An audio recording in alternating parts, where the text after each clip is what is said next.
What's going on, ladies and gentlemen? Welcome back to the Fringe. A little bit scary news on the federal government end of things. Again, getting away from Alberta for a moment because this really pushes why provinces should be looking to get away from the federal government as soon as possible. I've said many times over that Mark Carney is going to be worse for Canada than Justin Trudeau. In fact, something has slipped under my radar that I wasn't aware was even out there. In fact, this occurred almost a month ago. A certain bill reaching the Senate floor, and one that is going to cripple the bank accounts of all Canadians, especially those who hold equity in the country. And that is why, before we get into today's video, I want to talk about a program that I actually use, that I found beneficial, and one that I think you'll find beneficial, called Ground News. The media used to be trusted, and most people used to be on the same page or at least be able to respectfully disagree. So what went wrong? Well, to answer that, let me know if this sounds familiar. You're scrolling through social media and you see a news story with this rather inflammatory caption. The story seems important, but you're not familiar with the source or how credible it is. You then skim through the comment section quickly to find it's no help to you, and you leave more confused than you were before and give up not knowing what to trust. Instead, let's read the story on Ground News, a website and app developed to give readers an easier way to be well informed without the chaos as a news comparison platform.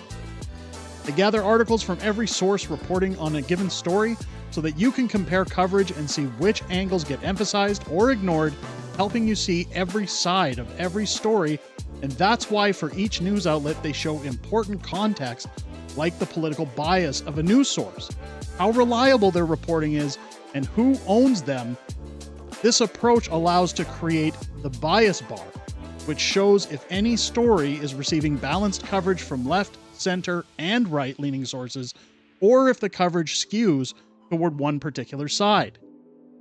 The blind spot feed lets you take back control, showing you stories from both the left and right so you can walk a mile in someone else's news and adopt a more balanced news diet. And unlike many news sites, they don't run ads, so they're not concerned with keeping you glued to their website with clickbait and selling your time to the highest bidder. Instead, they ask readers to subscribe to support their work to get unlimited access to features like the blind spot, feed ownership, info factuality ratings, and more. So join their community of well-informed subscribers from across the world and the political spectrum and get 40% off unlimited access to the best features with Advantage subscriptions. Then you can navigate whatever comes next with confidence that you're seeing the full story for every story. Visit the link in the description or on screen during the video to claim your discount. Now, don't forget, folks, go click on the link for Ground News. Show them some love. Again, I only endorse products on this channel that I agree with, that I think are beneficial for you guys. In fact, let's get that ad up for you guys here. Go and visit Ground News over at groundnews.com/fringe to get your 40% off the product. Follow Ground News today. They're absolutely fantastic. Let's get into today's article. Is Windsor-Essex ready for a guaranteed basic income? Guaranteed basic income, Bill S-206, is actually in its second reading on the Senate floor of Canada. Again, this article came out June 11th. So as I mentioned, Ground News, like, this flew under my radar. I wouldn't have known about it if I wasn't checking my info and my preferred articles over on Ground News. Take a look here. Windsor had the dubious distinction of having the second highest unemployment in the country last month, and that's among the reasons our community would benefit from a universal basic income, according to the Canadian senator. In late May, Senator Kim Pate, sorry if I'm mispronouncing, I know I'm mispronouncing one of them, introduced Bill S-206, which calls upon the federal government to develop a financial framework for a guaranteed livable basic income. This is disastrous. We'll get into that. How can we actually weave a safety net that leaves no one behind, she said. This bill is one strand in a social and economic fabric that would help us rebuild. This is catastrophic. This is where I've said Mark Carney is going to be more disastrous to Canadians than Justin Trudeau. Justin ran on scandals. Justin ran on woke ideologies. He did a lot of name calling. He hid from the public anytime people agreed with him. Mark Carney is throwing this out in the open for everyone to see. And if you've read Values, if you've read Mark Carney's book Values, essentially what he's going to do is offer this universal basic income to anyone over the age of 17, $2,000 a month, or I believe it's $4,000 a month, sorry. And what they're going to do is, if you live in Canada and own a home, they're going to start taxing your equity so that any money you're essentially getting from the government is going to pay for this program by taxing your equity, by saying, oh, your home values went up not last year, so you're going to pay a tax on that. You're going to pay a tax on the equity that you're making on your home. We're going to bleed you dry of all your equity. You'll own nothing and be happy. This is how they take over properties, folks. You never actually own your property. And people say, well, Fringe, that's a gray area because you can own your property, but everybody pays taxes on their property. When they're taxing your equity, you don't own your property. You will never own your property. The big problem here is that those who don't own a home, those who just want to sit around and take a free $4,000 every month, are going to do so, while the working class, anybody who actually sees the importance of getting out and working, are going to see themselves punished. I'll finish up with the article and then we'll talk more about that. Statistics Canada says Windsor's unemployment rate in May was 10%.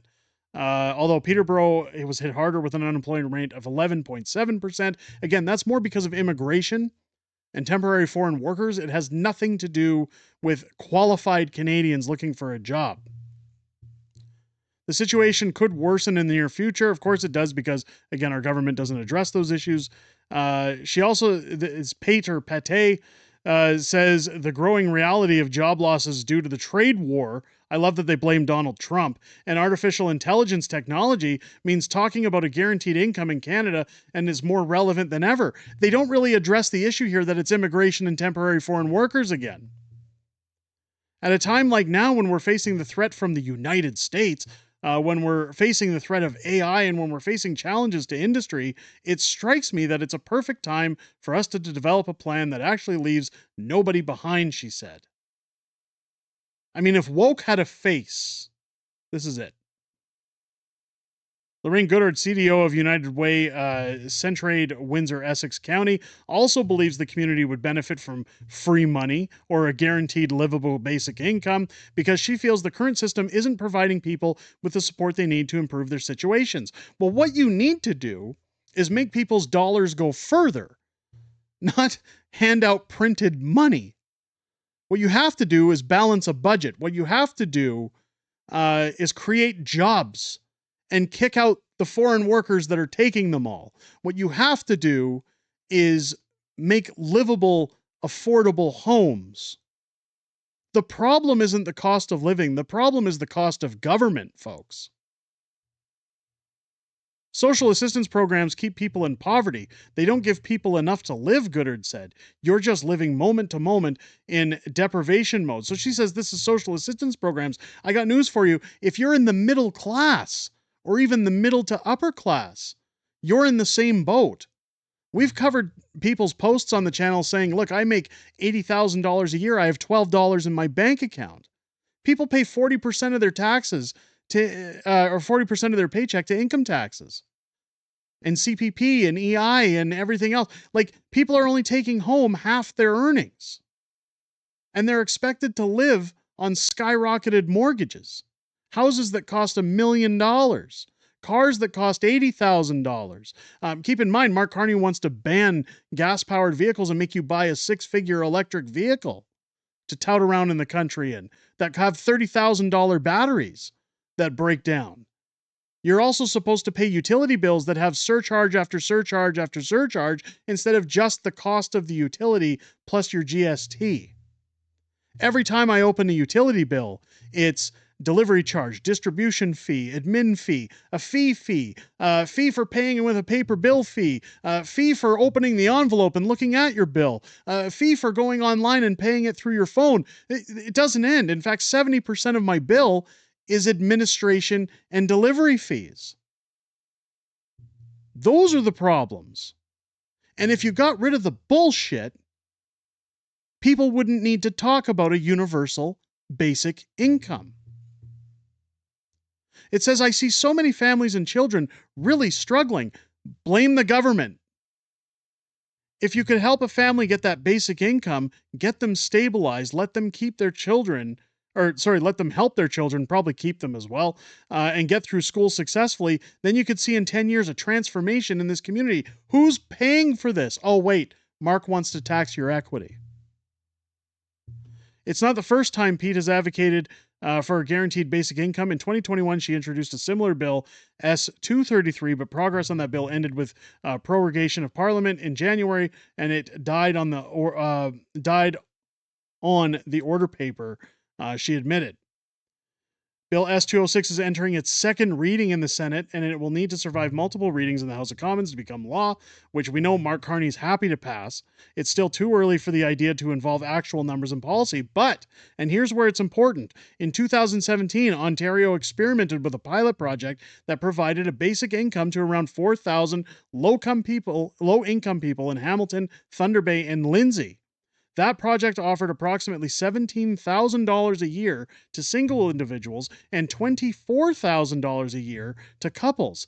The amount was reduced by 50 cents for every dollar earned through work. So that's the kicker, folks, is that we're going to give a bunch of money to freeloaders. We're going to give a bunch of money to people who want to sit on their ass. And in fact, if you're making more money by staying home and not working, you're going to give it to people who are willing to walk away from their jobs.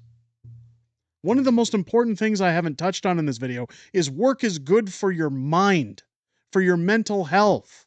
If you live inside your house, if you never go outside, if you don't touch grass, if you don't communicate with other people and get up in the morning with a purpose, it drains you, it ages you, it gives you health issues.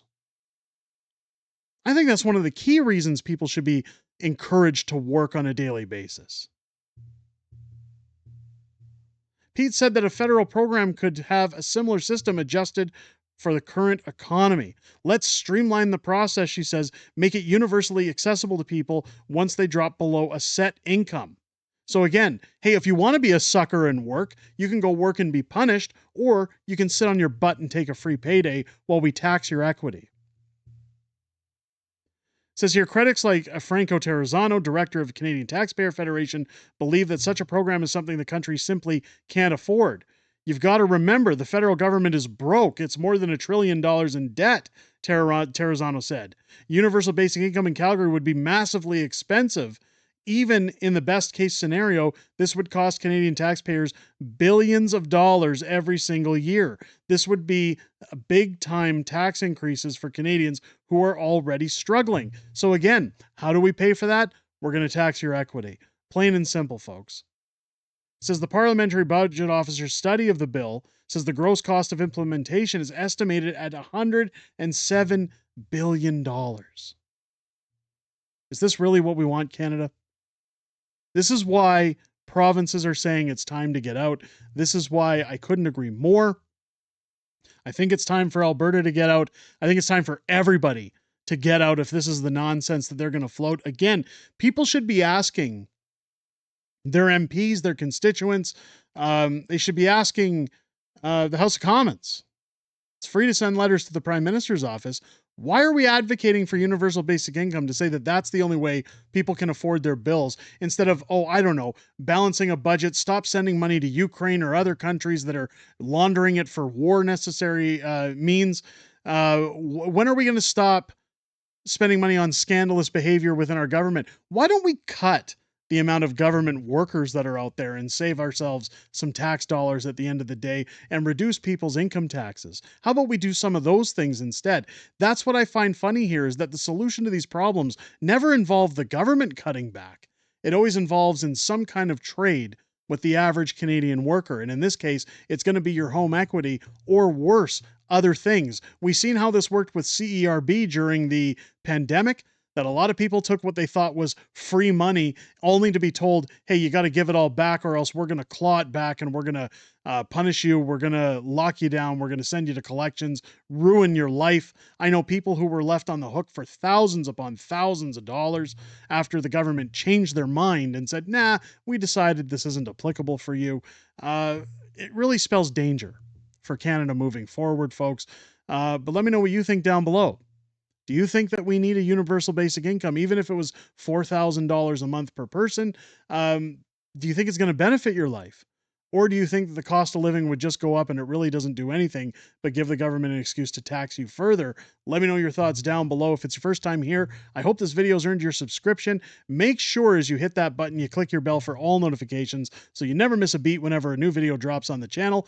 Join me live here on the channel each and every Friday night for Friday Night Fringe, our weekly live streaming show where I'm joined by the beautiful Mrs. Fringe as we go back and forth throughout the greatest YouTube community on the platform to talk about everything that happened this week in politics, everything we know that's coming up in the week ahead, as well as your Q&A within the greatest YouTube community on the platform. I look forward to chatting with you guys each and every week and hearing what you have to say outside of making these videos. I most importantly look forward to chatting with you this Friday night, starting at 6 p.m. Pacific, 8 p.m. Central, here on the channel. With that said, ladies and gentlemen, I hope you enjoyed this video. I hope you have a great rest of your day. I'll catch you on the next one.